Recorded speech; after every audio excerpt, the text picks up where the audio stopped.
안녕하세요. 저는 자영업을 하는 40대 여성입니다. 익명을 유지하기 위해 자세한 인적사항을 알리지 못하는 걸 이해해주세요. 평소 손님이 없으면 혼자 가게를 지키는 제가 가게에서 심심할 때 뭘 할까 싶어 뒤져보다가 얼마 전에 우연히 이 채널을 알게 되었어요. 사연을 들어주신다는 곳이 있다는 걸 알고 제 사연을 보낼지 말지 엄청나게 고민을 했죠. 그러다가 결심을 내렸으면서도 지금도 누가 절 알아볼까 걱정하며 사연을 적고 있네요. 내가 잘못한 게 없는데도 왜 괜히 두려운 기분이 드는지 모르겠지만 아무래도 제가 겪은 일이 흔한 일은 아니어서 그런다 싶습니다. 생각해보면 제 인생 자체가 보통 사람들이랑 남다른 부분이 많은 게 아닌가 싶기도 하네요. 어려서 아빠도 모르고 자랐던 것부터 결혼을 2번이나 했다는 것도 흔한 일은 아니겠죠. 자랑할 것도 아닌 기구한 제 인생 얘기를 하려고 사연을 보낼 결심을 했던 건 아니지만 막상 이야기를 시작하려니 제 이야기를 자연스럽게 하게 되네요. 어쩌면 굴곡진 저의 인생살이 때문에 제가 그런 사건 사고에 엮이게 된 게 아닌가 싶기도 합니다. 엄마는 돌아가시는 그날까지 자세한 사정을 이야기하지 않으셨지만 저는 처음부터 아버지 없이 태어난 아이였어요. 엄마는 여자 혼자 살기 힘든 그 시절에 미혼모로 저를 낳으셨고 저 하나 키우겠다고 참 고생을 많이 하셨습니다. 엄마는 남편도 친정도 없었고 그래서 제게는 엄마가 유일한 가족이었습니다. 어릴 때는 저도 미혼모니 그런 것을 자세히 알지 못했어요. 그냥 다른 친구들과 다르게 집에 아버지가 계시지 않고 엄마랑 단둘이 산다는 것, 가난한 엄마는 일을 하기 위해 늘 바쁘시다는 것 정도였죠. 그래서 저는 어릴 적부터 늘 외로웠어요. 날 때부터 외로움을 달고 태어난 것처럼 외로움은 제 인생에서 뗄 수 없는 숙명이었고 고칠 수 없는 고질병 같은 것이었습니다. 그런 제게 엄마는 세상의 전부나 마찬가지였습니다. 엄마는 제게 보호자이자 친구이자 동반자였고 저는 성인이 된 후로도 엄마와 늘 가깝게 지냈어요. 그때는 엄마만 있다면 애인이나 친구가 없어도 괜찮을 것 같았죠. 사실 저한테는 결혼이라는 게 그리 와닿지가 않았었어요. 저희 엄마도 남편 없이 미혼모로 자식을 키웠고 쉽지 않았을 그 고생을 너무 잘 알았던 제게 결혼은 당연히 부담스러울 수밖에 없었을 겁니다. 더군다나 롤모델이 될 만한 가정 환경도 없었고요. 그래서 저는 결혼에 대해 깊이 생각해보지 않았고 결혼에 크게 안달하지도 않는다 생각했었습니다. 그냥 이대로 엄마 모시며 잘 살아가면 될 거라 생각했죠. 제가 어릴 적에는 엄마가 혼자 고생하셨으니까 이제는 내가 엄마 대신 돈 벌어서 못다한 효도라도 하고 살아야겠다 생각했는데 안타깝게도 저는 엄마에게 효도 한번 할 기회도 없었습니다. 제가 20대 중반이 되었던 어느 날 엄마가 갑작스럽게 암으로 돌아가셨거든요. 형편이 여의치 않아서 남들처럼 매년 건강검진 받지 않았던 게 문제였는지 엄마에게 병이 생긴 걸 너무 늦게 알았습니다. 분명 많이 아프셨을 텐데도 항상 참기만 하며 살던 엄마라 그런지 아픈 내색도 안 하셨더라고요. 그래서 한참 나중에서야 엄마의 병을 알고 얼마나 많이 후회하고 힘들었는지 몰라요. 늦었지만 희망을 가지고 치료하려 했지만 이미 암은 퍼질 대로 퍼져 있었고 치료는 별다른 진전이 보이지 않았죠. 보험도 제대로 없어서 그동안 벌어둔 돈을 전부 엄마 병원비에 쓰고도 결국 엄마는 1년 반 만에 떠나셨습니다. 그렇게 저는 완전히 고아가 되고 말았어요. 유일한 제 가족이고 저의 전부였던 존재가 사라지자 저는 방황을 할 수밖에 없었습니다. 엄마 없이 내가 왜 살아야 하는지, 뭘 위해서 살아야 하는지 알지 못했죠. 그런 와중에 저는 한 남자를 만나게 되었습니다. 그 사람은 혼자인 저를 무척이나 챙겨주며 다정하게 굴던 사람이었어요. 원래 사람은 가장 힘들고 약할 때 마음을 쉽게 연다고 하잖아요. 그때 제가 딱 그랬거든요. 엄마가 돌아가시고 도통 마음둘 곳 없이 매일 술로 외로움을 달래던 제게 따뜻한 말과 위로로 저를 챙기는 그 사람은 은인이나 다름없었습니다. 그렇게 저는 20대 중반 나이에 처음으로 연애라는 것을 하게 되었고, 저희는 몇 년의 만남 끝에 결혼까지 약속하게 되었습니다. 결혼 같은 건 생각해 본 적 없던 제가 결혼을 결정할 만큼 저는 그 사람을 참 많이 사랑했어요. 무조건 행복하게 해주겠다는 남편을 믿고 결혼까지 하게 되었지만 저의 결혼 생활은 처음부터 호락호락하지 않았습니다. 남편은 좋은 사람이었지만 시댁에서 저를 못마땅해 하셨거든요. 어디 치애비가 누군지도 모르는 게 우리 아들을 넘봐. 이 결혼 못하니까 다시는 찾아오지도 마. 처음 인사를 드리러 갔을 때 그런 소리를 들었으면 제가 먼저 마음을 접었어야 하는데, 그때는 내가 고아인 게 잘못이라며 시댁에서 걱정하시는 게 당연한 거라 생각하며 어떻게든 견뎌보려고 생각했어요. 사랑하는 남편을 위해서라면 그런 고통도 다 견딜 수 있을 거라 생각했거든요. 하지만 처음부터 저희 결혼을 반대하시던 시댁에서는 그 후로도 저를 며느리로 인정하지 않으셨습니다. 시누이며 시어머니며 다들 제가 당신 동생 아들 앞길 망치러 온 악녀인 것처럼 말씀을 하시더라고요. 처음에는 사랑을 믿고 남편을 보며 견디던 저도 계속된 괴롭힘에 점점 힘들어질 수밖에 없었습니다. 처음 자신했던 그 모습은 어디 갔는지 결국 결혼 생활 3년 만에 이혼을 결심하게 되었죠. 제가 이혼을 결정했던 건 더 이상 참지 못했던 제 탓도 있었지만 저 때문에 같이 고통받는 남편 때문이었어요.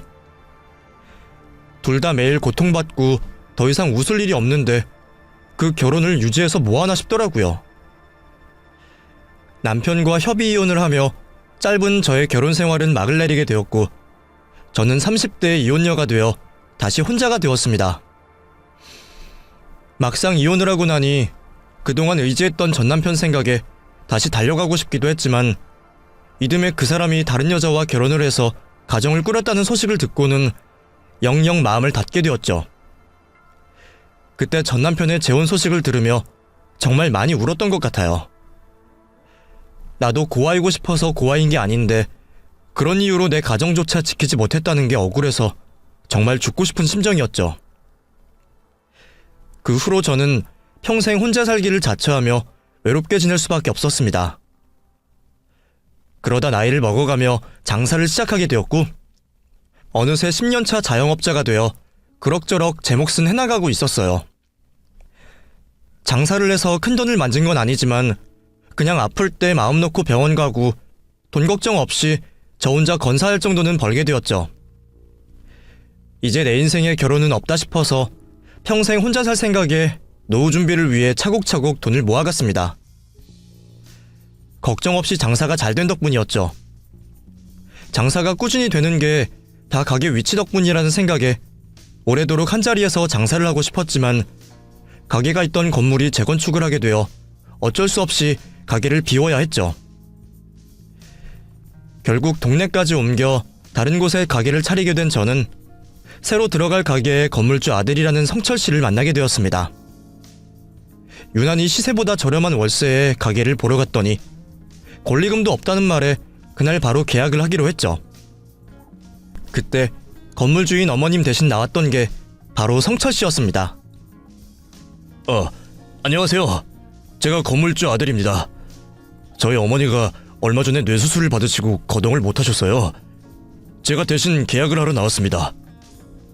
아, 예, 그러시구나. 그럼 위임장 가져오셨죠? 예, 그럼요. 여기 가족관계 증명서랑 어머니 신분증이랑 인감도장이에요. 집주인을 뵙지 못한 게 마음에 걸렸지만 원래 나이 드신 집주인들은 가족분들이 대신 계약을 하는 경우들도 많고, 가족관계 증명서에 집주인 어르신의 신분증과 인감도장까지 확인했으니 다른 걱정은 하지 않았습니다. 그렇게 저는 아드님과 가게 계약을 하게 되었고, 그 후로도 어머니 대신 건물 관리를 하는 성철 씨와 오며 가며 인사를 나누게 되었어요. 직장은 따로 있지만 바쁜 와중에도 아픈 어머니 대신 건물 관리를 한다는 성철 씨는 정말 좋은 아들 같았습니다. 퇴근하고 오는 건지 늦은 시간에도 와서 열심히 청소하고 시설물을 챙기며 일을 참 열심히 하더라고요. 건물 관리비도 받지 않고 직접 청소를 하신다는 게 저희 세입자 입장에서는 감사한 일이기도 했죠. 괜히 청소비 명목으로 5만원, 10만원씩 받아가는 건물주들도 많거든요. 세입자들에게는 그런 것 하나하나가 부담일 수밖에 없으니까요. 그것만으로도 감사했는데 얼마 뒤에는 성철 씨가 세입자들에게 월세를 할인해주겠다고 하는 겁니다.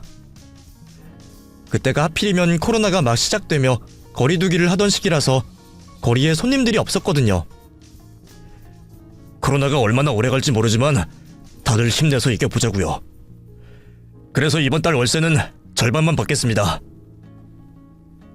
그 일 때문인지 저는 그 후로 성철 씨를 무척 좋게 보게 되었습니다. 그리고 언젠가부터 성철 씨와 가까워지게 되었죠. 성철 씨나 저나 둘 다 오래전 이혼을 하고 혼자 지내고 있었고 나이도 엇비슷해서 비슷한 점이 많았어요. 성철 씨가 건물 청소를 하러 올 때면 제가 감사한 마음에 음료수 하나씩 챙겨드리다 보니 어쩌다 가까워지게 되었죠. 그런데 저희가 제대로 연애를 시작하기도 전부터 성철 씨가 자꾸 결혼 얘기를 꺼내더라고요. 사실 저도 결혼 같은 건 생각이 없었는데 나이가 먹을수록 자꾸 외로워지는 것 같아요. 그래서 이제는 마음 맞는 사람이 옆에 있었으면 좋겠네요. 그 전까지는 결혼 생활은 한 번이면 족하다 싶어 재혼 같은 건 생각해 본 적이 없었는데 그 말을 듣는 순간 저도 모르게 그 말에 공감했던 저는 사실은 저도 무척이나 외로웠다는 것을 깨닫게 되었습니다. 애써 혼자여야 한다고 되뇌이면서도 저도 사람의 온기가 늘 그리웠거든요. 어쩌면 그래서 계속 장사를 하고 있는 건지도 모른다 싶었어요. 손님이라도 만나야 외로움이 달래지다 보니 제가 돈을 벌려고 하는 게 아니라 사람이 좋아서 가게를 여는구나 싶었죠. 그래서 눈이 오던 비가 오던 쉬지 않고 가게 문을 열어놓고 손님을 기다렸던 겁니다. 그런 저처럼 외롭다던 성철 씨는 제게 진지하게 마음을 고백해왔습니다. 그렇게 저희들은 결혼을 전제로 만남을 시작하게 되었고 만남을 시작한 지 몇 달 만에 성철 씨의 누님까지 만나게 되었어요. 요양보호사로 일하신다는 성철 씨의 누님은 보자마자 저를 반겨주시며 저를 친동생처럼 대해주셨죠. 어서 와요. 내가 그동안 현주 씨가 많이 보고 싶었는데 이렇게 보게 되네? 우리 성철이 아껴줘서 너무 고마워요. 얘가 현주 씨 만나고 많이 좋아져서 나도 얼마나 다행인지 몰라요. 혹시나 과거의 일처럼 내가 고아라서 싫어하시면 어쩌나 걱정했는데 저를 너무 반기셔서 감사하다 싶었습니다. 내가 살면서 누군가에게 환영을 받는 일이 있기나 했었는지 솔직히 그때는 제가 누군가에게 사랑받고 환영받는다는 게 너무 행복하더라고요. 그래서 저는 더 고민이 되었어요. 재혼을 하고 싶으면서도 또 결혼 생활이 나쁘게 끝날까봐 결정이 쉽지 않았죠. 그런데 그런 저를 성철 씨 누님이 설득하시더라고요. 그 당시 제가 살던 전셋집이 만기가 되어 비워줘야 했는데 성철 씨가 그 일을 누님에게 전하며 누님이 혼자서 저를 찾아오셨더라고요. 누님은 저희가 정말 결혼하기를 바라시는지 시집살이는 걱정 말라며 저를 붙잡으셨죠. 집 알아봐야 한다며. 그러지 말고 이참에 둘이 살림 합치는 건 어때? 어차피 코로나 때문에 당장 식은 못 올릴 건데 살아보는 것도 나쁘지 않잖아. 혹시 나랑 엄마가 한 집에 있는 게 불편해서 그래? 아니요, 그런 게 아니라 제가 아직 결혼에 확신이 없어서요. 한 번 실패를 해서 그런가 걱정이 먼저 드네요. 그때는 시댁 식구들이 괴롭혀서 그런 거라며. 우리 집으로 오면 다들 환영만 해줄 텐데 뭐가 걱정이야? 성철이가 못하는 것도 아니고 나도 올케 같은 사람이 우리 성철이 옆에 있어주면 고맙지. 엄마나 나는 그런 사람들이랑 다르니까 걱정하지 마. 그리고 엄마는 어차피 누워만 계신데 뭐. 시누이까지 그렇게 나오니 제가 계속 거절만 하기 어렵더라고요. 이혼한 지도 벌써 10수년이 지났고 시댁 식구들도 저를 반겨주시니 나도 이제는 좀 행복해질 수 있을까 싶은 기대에 저는 결국 성철 씨와 결혼을 약속하게 되었습니다. 시기가 시기인데다가 저희 둘 다 결혼이 처음이 아니다 보니 결혼식은 따로 하지 않고 혼인신고만 하기로 했어요. 어차피 고아인 제 입장에서는 그 편이 나았죠. 거기다가 시어머님이 수술받고 와병 생활을 하시던 중이라 당분간은 분가도 하지 않고 시누이와 시어머니와 한 집에서 살기로 했습니다. 그렇게 처음으로 시어머니를 뵙게 되었죠. 쓰러지시면서 뇌 쪽에 큰 수술을 받으셨다는 어머니는 한눈에 보기에도 상태가 좋지 않아 보이셨습니다. 침상에 누워 거의 잠들어 계시는데 깨어 계실 때도 눈을 떠서 저를 보기는 하시지만 인지를 못하시는 것 같았거든요. 어머니가 수술을 받고서 거의 움직이질 못하셔. 말도 못하시고 인지 능력도 많이 떨어지시는 것 같아. 그래서 거동 못하시고 가끔 우리가 휠체어에 태워서 산책만 해드리고 그 정도야. 밥도 거의 못 드셔서 영양제로 섭취를 하셔야 하고 아무래도 심각한 상태지. 그래도 누나가 직접 챙기고 싶다고 해서 집에 모시는 거야. 그런 시어머니의 케어는 전부 시누이가 하고 있다고 들었습니다. 자식으로서 아픈 어머니 병원에 보내는 건 도리가 아닌 것 같다며 요양보호사 일을 하는 시누이가 전문적으로 어머니를 챙기더라고요. 매시간 약을 챙겨드리고 식사 역시 시누이가 직접 먹여드리는 듯 했죠. 시집살이 당할 일은 없을 거라고 하더니 저한테 일절 시어머니 관련된 일을 시키지 않으시더라고요. 그래서 아무리 바쁜 상황에도 꼭 시누이가 직접 어머니를 챙겨드리는 거죠. 그렇다고 제가 같은 식구로서 아무것도 안 하고 가만히 있을 수만은 없었어요. 이상하게 어머니를 보면 돌아가신 저희 엄마 생각이 났거든요.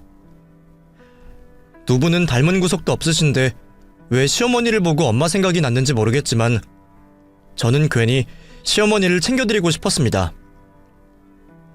그래서 저는 식구들이 없을 때 가끔씩 시어머니를 챙겨드리곤 했습니다.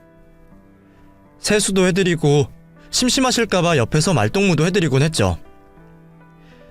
텅 빈 동공을 보고 있으면 어머니가 제 이야기를 듣고 계시는지 알 수는 없지만 그 옆에서 떠들다 보면 괜시리 제 마음이 편해지곤 했습니다. 말도 통하지 않는 사이인데 이상하게 어머니 곁에서는 제가 위로를 받는 기분이었어요. 그런데 왜 그러는지 남편이나 형님은 제가 어머니와 있는 걸 별로 좋아하지 않는 것 같더라고요. 올케, 내가 올케 결혼시킬 때 한 얘기가 있는데 자꾸 그러면 내가 뭐가 돼? 엄마는 내가 챙긴다니까? 왜 괜히 시키지도 않은 일을 해서 사서 고생을 해? 저도 제가 좋아서 하는 거예요. 저 정말 괜찮아요. 어머니 매일 누워만 계시면 심심하실 텐데 싶어서 그냥 말동무 정도 해드리는 건데요, 뭐. 당신이 그래봤자 어머니 듣지도 못하실 텐데 뭐하러 그래. 당신도 일하고 오느라 피곤할 텐데 집에 오면 그냥 쉬어. 괜히 어머니 신경 쓸 필요 없어. 그래, 올케가 자꾸 그러면 내가 부담스러워. 괜히 사람 마음 불편하게 하지 말고 어머니 일에는 신경 쓰지 말아줘. 저를 걱정해서 그러는 건 알겠지만 또 뭘 그렇게까지 염려를 하실까 싶더라고요. 그러고 보면 저는 가끔 형님과 남편이 좀 너무하다 싶을 때가 있기도 했습니다. 매 시간마다 약을 챙기고 밥을 챙기는 건 빠짐없이 하면서도 다들 어머니와 대화는 나누지 않더라고요. 남편은 어차피 못 들으실 텐데 말해서 뭐하냐며 대수롭지 않게 얘기했죠. 답답하지 않으실까 싶어서 나들이라도 시켜드리자고 하면 형님은 감기 걸리신다, 코로나가 위험하다 하며 산책조차 시켜드리지 않았습니다.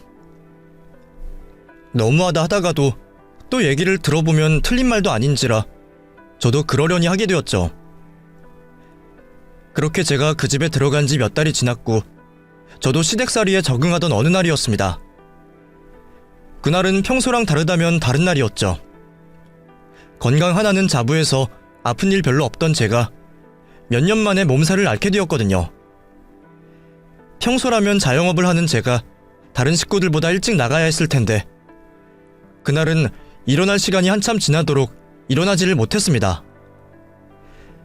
찾아올 사람이 없는 날에도 매일 가게 문을 여는 게 손님들과 저의 약속이라 생각하며 어겨본 적 없는 저였는데 오랜만에 제대로 몸살이 난 건지 그날은 저도 도저히 가게를 열 사정이 되지 못했습니다. 결국 오늘은 하루 쉬어야겠다 생각하고 출근을 포기하게 되었죠.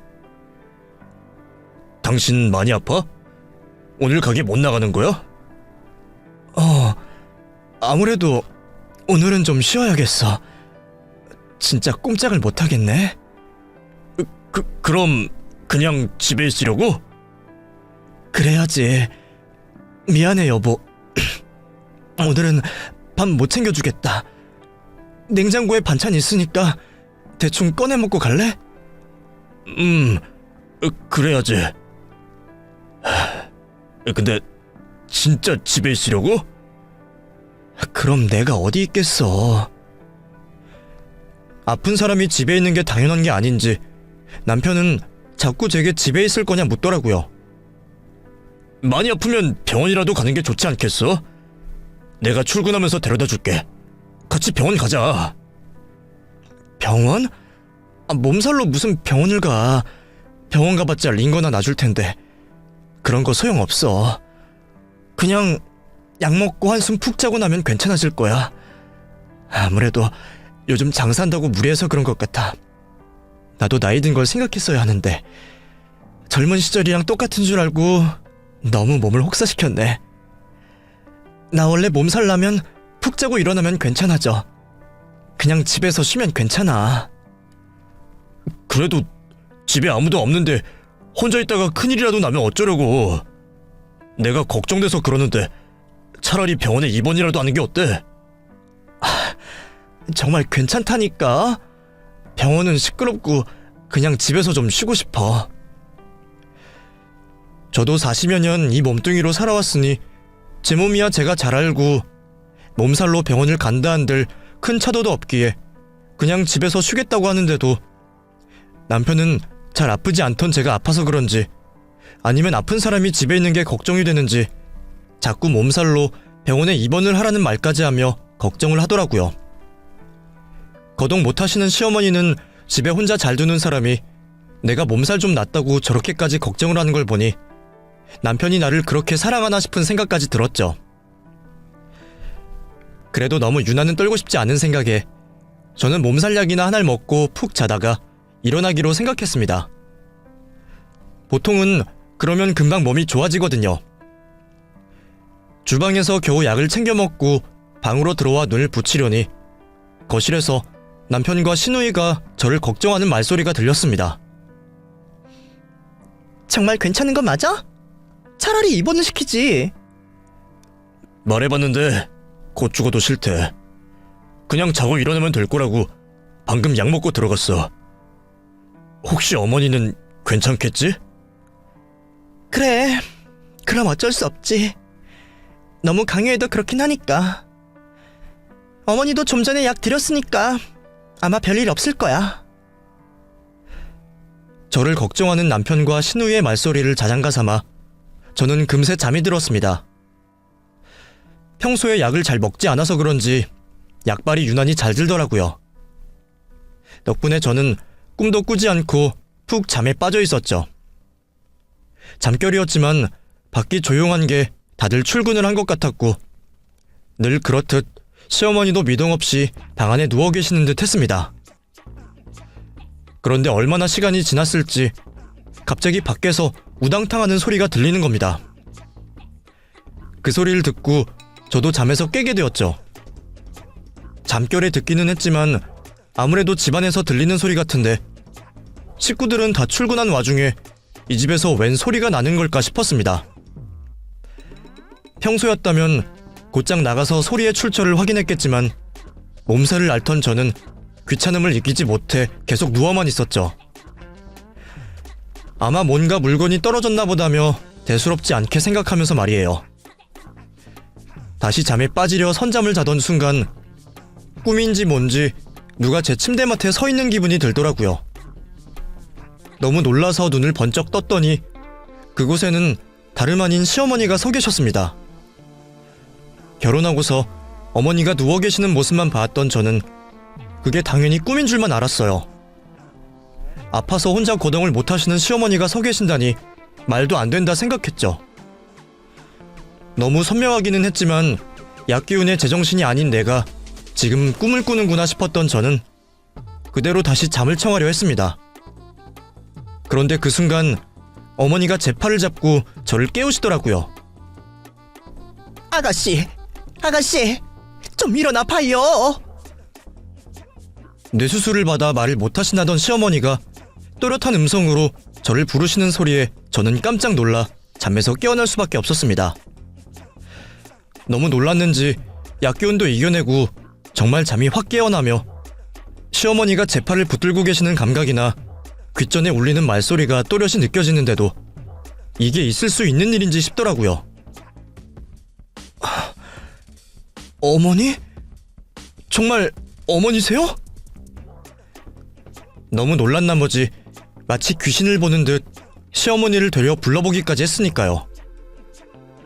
아가씨, 제발 나 좀 도와줘. 어? 근데 정신을 차리고 보니 시어머니가 저를 며느리라고 부르시는 게 아니라 아가씨라고 하시는 겁니다. 제가 마치 남인 것처럼 말이죠. 그동안 어머니가 말도 못하시고 누워 계신 건 맞지만 저를 눈으로 보고 제가 하는 말을 듣고 계시다고 생각했는데 벌써 몇 달째 같이 살던 저를 아직도 남처럼 부르시는 게 좀 이상하다 싶었어요. 내가 아직 어색해서 그러시나? 아니면 인지 능력이 떨어지셔서 그러시는지 별 생각을 다 하고 있었죠. 그런데 그 순간 어머니가 저한테 정말 놀라운 말씀을 하시는 겁니다. 아가씨, 놀라지 말고 들어요. 나 멀쩡해요. 나 말 못하고 아픈 사람 아니야. 어머니? 그게 무슨 말씀이세요? 어머니, 저 아가씨 아니고 며느리예요. 막내 아드님이랑 결혼한 며느리요. 아니에요. 나는 아들이 없어.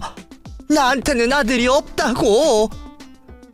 아들이 없다뇨? 어머니, 혹시 정신이 흐릿하세요? 병원을 가야 하나? 잠시만요. 제가 남편한테 전화 먼저 할게요. 안 돼. 그놈들한테 전화하면 안 돼. 제발 내 말 좀 들어줘요. 아가씨 아니면 나 도와줄 사람이 없어서 그래. 나 미친 거 아니고 정신이 이상한 것도 아니에요. 내가 정말 사정할 테니까 사람 하나 살리는 셈 치고 내 말 좀 믿어주면 안 될까? 그때까지도 저는 시어머니에게 뭔가 문제가 있을 거라고만 생각했지 어머니가 하시는 말씀을 다 믿지는 않았습니다. 자식을 못 알아보시는 걸 보니 아무래도 연세가 있으시고 병력도 있으시니 치매나 인지능력 부족일 거라 생각했죠. 그래서 하시는 말을 믿지는 않았지만 시어머니의 부탁이시니 들어드릴 수밖에 없었습니다. 당장 큰일이 나지 않으면 급하게 병원으로 모시고 가지 않아도 괜찮을 거라 생각했거든요. 그래서 묵묵히 시어머니 말씀을 들어드리게 되었던 저는 너무나 충격적인 진실을 마주하며 두려움에 이성을 잃을 수밖에 없었습니다. 잘 들어요. 나는 자식이 없어. 딸이 하나 있기는 했는데 걔는 오래전에 죽었어. 지금 이 집에서 내 아들, 딸 행세하는 그것들은 내가 낳은 자식이 아니에요. 내 딸 행세를 하는 그 여자는 나 돌봐주러 왔던 요양보호사야. 노인 도와주러 왔으면 좋은 마음으로 도와주다 갈 것이지.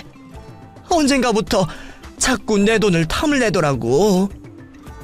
내가 돈 좀 있고 자식 없이 혼자 사는 노인인 걸 알고는 나를 꼼짝 못하게 만들고 내 재산을 챙겨가려고 그러는 거지.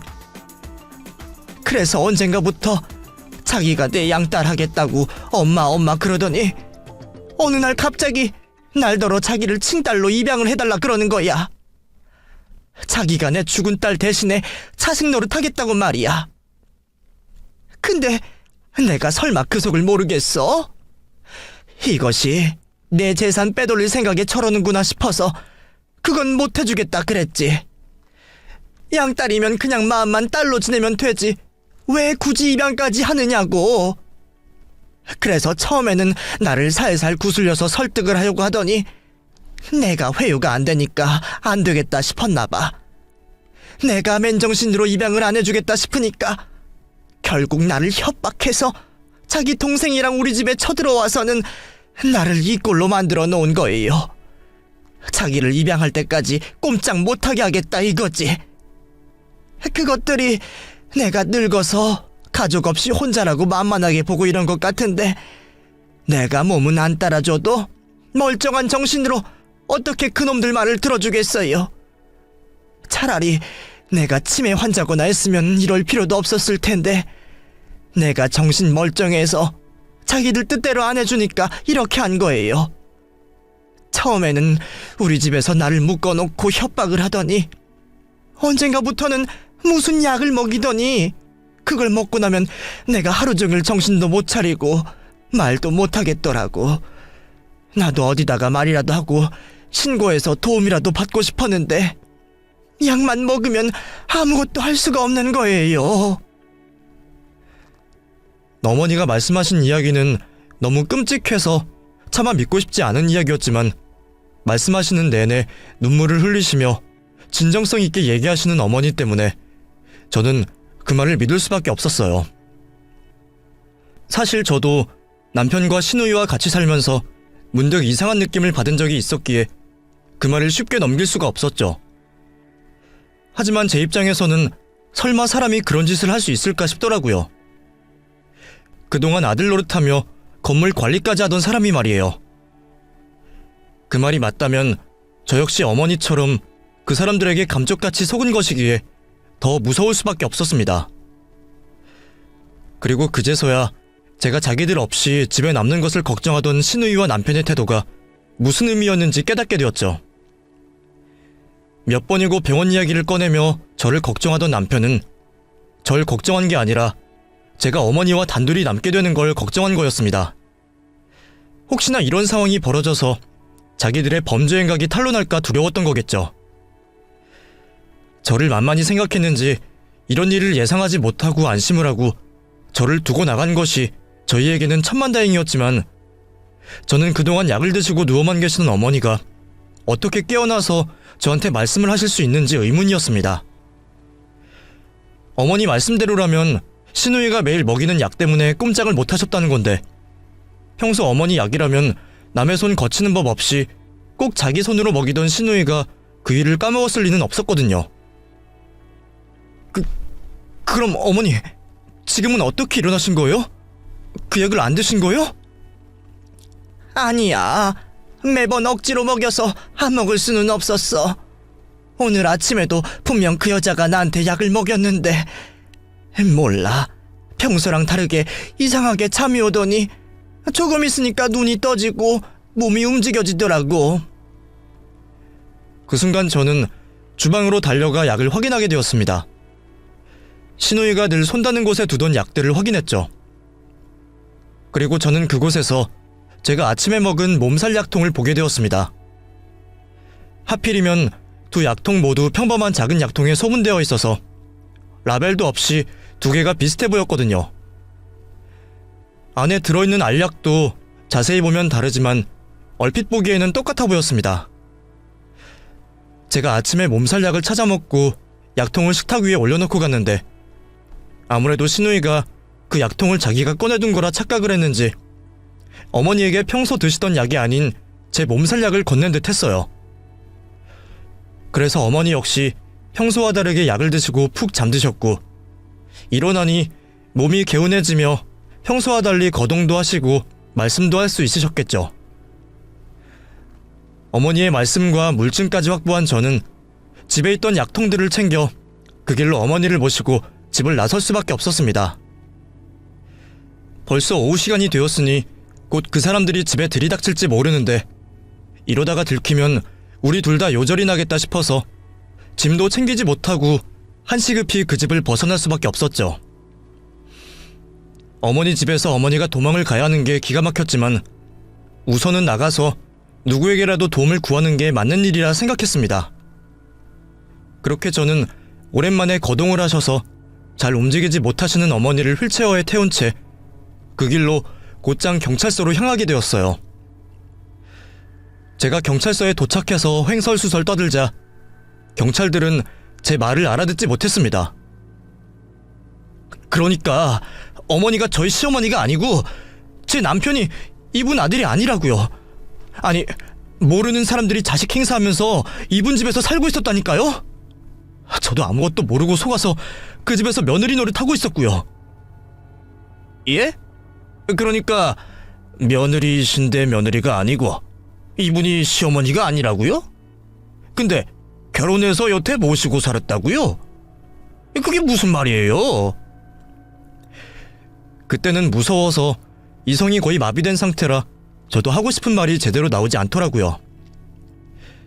결국 눈물만 한참 흘리다가 겨우 진정해서야 말을 이어가게 되었습니다. 저는 제가 어머니께 전해들은 이야기와 그동안 제가 수상하게 생각했던 것들과 정체불명의 약까지 경찰들에게 보여주며 하나하나 설명을 하기 시작했어요. 옆에서 어머니가 같이 거들어주셔서 더 도움이 되었죠. 그제서야 경찰들도 어머니와 저의 신원을 조회했고 어머니에게 자식이 없다는 걸 알게 되었습니다. 저도 설마 했지만 진짜로 어머니에게 자식이 없다는 걸 확인받게 되니 끔찍한 기분이었어요. 내 남편이었던 사람이 정말 나쁜 놈이었다는 걸 확인하게 되었으니까요. 처음에 제가 갔던 곳은 동네 치안센터였는데 거기 경찰들이 듣기에도 저희에게가 강력사건이다 싶었던지 저와 어머니를 더 큰 경찰서로 데려다 주었습니다. 그리고 저는 그곳에서 형사님을 만나 제대로 도움을 받을 수 있었죠. 그래도 형사님들이라 이런 사건들을 접해보셔서 그런지 저와 어머니가 횡설수설하는데도 이해를 잘 하시더라고요. 그리고 저는 그곳에서 이런 일이 비단 저희의 일만이 아니라는 걸 듣게 되었습니다. 세상에는 유산 물려줄 자식 하나 없이 혼자 늙어가는 노인들의 돈을 눈먼 돈이라 생각하는 사람들이 꽤 많다는 걸 말이죠. 그래도 이분은 다행히 도와줄 분이 계셨네요. 보통은 치매 노인들이나 혼자 고립되신 분들이라 도움받을 길 없이 피해를 당하고도 피해 구제를 못 받으시는 분들도 많으시거든요. 먼 친척이라도 있으면 나중에라도 신고돼서 범죄가 드러나는데 진짜 혼자이신 분들은 신고도 못하고 돌아가시는 분들도 계실 거예요. 그것도 저희는 결국 알 수가 없잖아요. 근데 이렇게 도와주시는 분이 계셔서 참 다행인 거죠. 심지어 사실을 알게 되었다고 다 신고하지도 않아요. 보통은 공범이 되기를 택하거든요. 근데 도와주러 같이 오셨으니 정말 좋은 일 하신 겁니다. 저는 그 말에도 너무 놀랐습니다. 세상이 그렇게나 각박한 건지 보통은 주변 사람들이 그런 범죄를 알게 되어도 말하지 않고 넘어가는 일들이 많다는 거예요. 자기 지인이나 가족이 그런 범죄에 가담한 걸 보더라도 신고를 해서 피해자를 돕기보다 공범이 되어 같이 눈먼 돈을 탐낸다는 거죠. 아무리 세상이 돈으로 굴러가고 점점 물질 만능주의가 되어간다 하지만 같은 사람들끼리 어쩌면 그럴까 싶더라고요. 특히나 자기 부모님 뻘 되는 분들한테 말이죠. 그 사람들은 부모도 없이 혼자 태어난 사람들인지 얘기를 들은 저는 사람들이 너무 무서웠습니다.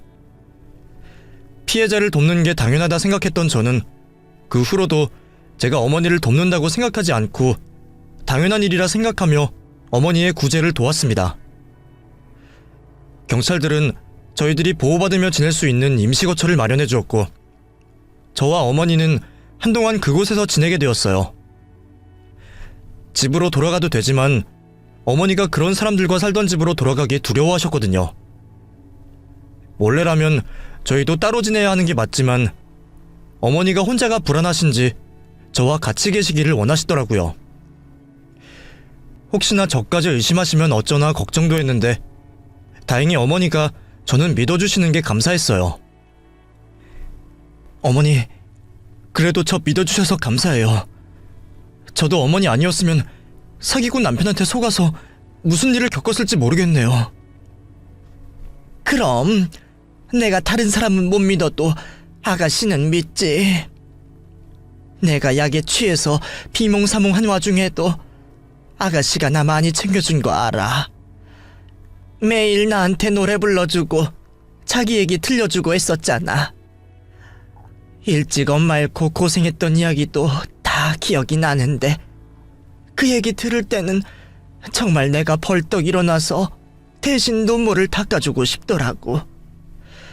그러고 보면 우리 딸이 살아있었으면 딱 아가씨 나이 정도 되었을 텐데 말이야. 그래서 그런지 나는 아가씨야말로 내 딸처럼 느껴져. 한번 그런 일을 겪으셨으면 다른 사람에게 마음 열기가 어려우셨을 텐데도 어머니는 제 진심을 알아주시고 저를 믿어주셨어요. 그리고 서로 사랑하는 사람을 잃은 사람들끼리 연대를 하게 되었죠. 그 후 그 사기꾼 범죄자들은 구속수사를 받게 되었고 재판 끝에 결국 실형을 받게 되었습니다. 그 사람들이 벌인 짓은 문서 위조부터 사칭에 사기에 노인학대까지 너무나 많았지만 그중 사기죄와 폭행감금이 적용되어 7년의 실형을 선고받게 되었습니다. 한 사람의 목숨을 쥐고 흔든 죗값이 겨우 7년인가 싶지만 원래라면 그마저도 나오기 어려운지 형사님은 그나마 다행인 걸 아시더군요. 저도 그 사이 혼인 무효 소송을 하고 다행히 혼인관계가 정리되어 앞으로 그 인간을 다시 볼 일은 없었지만 너무 궁금하고 화가 나는 마음에 구치소에 있던 그놈을 찾아간 적이 있었어요. 남의 집에 기생충처럼 얹혀 살면서 그 와중에 결혼은 왜 하고 나를 그런 일에 왜 끌어들인 건지 묻고 싶은 게 참 많았거든요.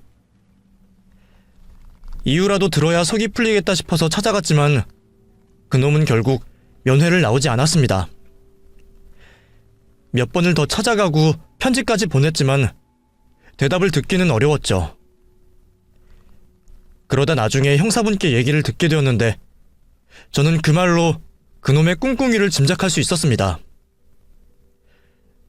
김성철 그놈, 이전에도 사기 전과가 있던 놈이에요. 그때도 자기랑 결혼하기로 한 여자한테 돈을 빌려가 놓고 안 갚아서 집행유예를 받았다가 집행유예 기간에 또 다른 여자한테 사기를 쳐서 결국 실형을 살았어요. 그놈이 현주 씨한테 무슨 이유로 접근했을지 모르겠지만 분명 좋은 쪽은 아니었을 겁니다. 그러니 당하기 전에 끝난 걸 다행이라 생각하세요. 그 말을 듣고 나니 저도 가슴이 철렁 내려앉더라고요. 그러고 보니 그놈이 제가 일하는 걸 무척 중요하게 생각했거든요. 잊을만 하면 가게 영업이 잘 되는지 물어보고 제가 얼마를 모아뒀나 궁금해했었죠.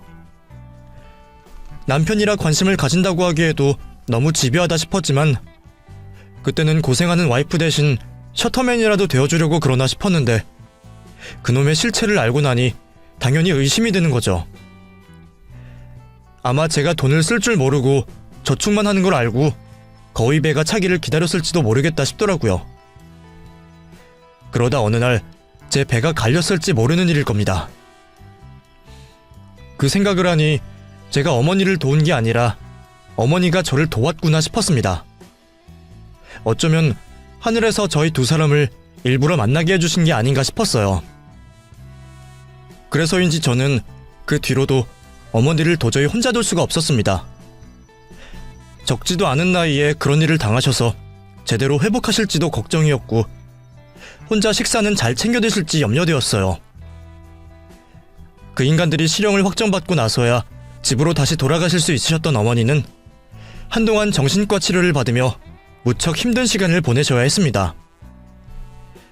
저는 그런 어머니를 같이 따라다니며 어머니를 도와드렸죠. 어머니, 오늘은 상담 잘 받으셨어요? 좀 어떠세요? 그래도 누구한테 털어놓고 말하니까 좋아. 내가 바보라서 당한 게 아니라고 해주니까 위안도 되고. 그나저나 자기가 나 때문에 너무 고생 아니야? 우리가 어쩌다 이렇게 인연이 되기는 했지만 사실 아무 사이도 아닌데 재판까지 도와준 건 고마운데 언제까지 나를 쫓아다니면서 도우려고? 자기도 자기 할 일 하고 해야지. 어머니, 혹시 제가 자꾸 찾아오는 게 불편하세요? 옛날 일 때문에요? 아니, 그런 건 아니야. 나도 자기가 와주면 좋지. 혼자 사는 노인네 낙이 뭐 있다고. 솔직히 고마워. 근데 미안해서 그렇지. 그놈들한테 피해본 게 나만 아닌데. 저도 그래서 오는 거예요. 저보다는 어머니가 더 고생하셨지만 사실 저도 힘들었잖아요. 근데 이런 얘기를 어디 가서 할 수 있겠어요. 더군다나 저는 가족도 없잖아요. 엄마도 일찍 돌아가셨고 그런 일이 있어서 이제는 남편이라고 할 사람도 없고요. 근데 어머니는 제 사정 다 알고 계시고 우리끼리는 이런 얘기 할 수 있으니까 그래서 저도 어머니랑 있다 보면 마음이 편해서 자꾸 오는 거예요. 어차피 가게 닫으면 할 일도 없고요. 그럼 나야 고맙지. 그래, 우리끼리 서로 돕고 살아야지. 누가 우리를 이해해주겠어? 자네가 그래서 그런지 나도 자꾸 자네를 의지하게 되네. 사실 저는 한동안 어머니와 거리를 두려고 했습니다. 걱정스러운 마음에 집에 찾아가서 식사 챙겨드리고 병원에 상담 오가실 때마다 제 차로 태워드리곤 했었지만 그 이상은 하지 않으려고 했거든요. 모르는 사람들한테 그런 일을 겪으신 분이니 제가 너무 친근하게 구는 것도 좋지 않을 것 같아서요. 그 여자도 어머니에게 자기가 딸처럼 굴겠다고 뱀처럼 다가왔었을 텐데 제가 비슷한 사람이 되고 싶지는 않았어요. 그런데 어머니는 저한테 아기가 없다는 걸 아시는지 제가 하는 말은 다 믿어주시는 겁니다.